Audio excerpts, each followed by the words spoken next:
2 అయ్యేవి సీతాఫలం పళ్ళు. నేను ఊరెళ్ళి వచ్చేసరికి ఒక పండు కవర్ కట్టి తీసేసాయి. కాయలు ఇలా కొరికేస్తున్నాయి.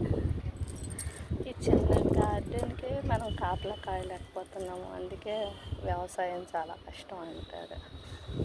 మల్లెపూలు 4, బెండకాయలు ఒక 3, మిరపకాయలు ఒక 2, ఇదొక వంకాయ, కరివేపాకు, మల్లి పువ్వులు అయిపోయిన తర్వాత ఈ కొమ్మలు తీసి వేరే దగ్గర పెడతాను. అలా చాలా చెట్లు వచ్చాయి.